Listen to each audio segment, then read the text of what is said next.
Berta Cáceresek borrokatu zuen urtegiaren proiektua eten dute Hondurasen. Ekintzaile ekologista iazko martxoan erail zuten Aguazarkako urtegiaren aurka borrokan aritzeagatik. Urtebete baino gehiago pasata, orain makroproiektua geratzea erabaki dute. Campanas y vuelven a disparar en la noche. Garapenerako Holandako bankuak eta kooperazio industrialerako funtsa finlandiarrak behin betiko kendu diote babesa Aguazarka proiektu hidroelektrikoari. Urtegia eraikitzera zihoan enpresak azken urteetako tentsioa baretzea espero du.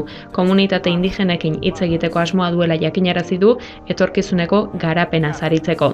Izan ere komunitate indigenak gogor borrokatu dira, beren lurrak, ekosistema, ekonomia eta bizi eredua arriskuan jartzen zuen urtegiaren aurka.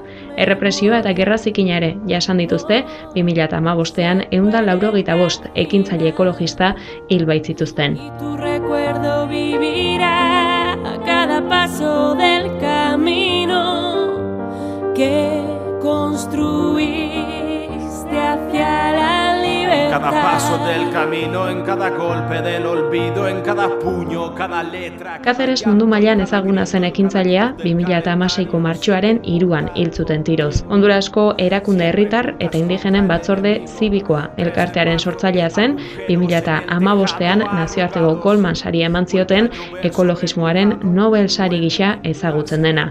Ura erail izanaz akusatuta 8 lagun auzipetu dituzte, baina Cáceresen familiak eta ingurumen elkarteek haren erailketagatik justizia egin dadila eskatzen segitzen dute. Indígena pisaron sus reflejos convirtiendo charcos en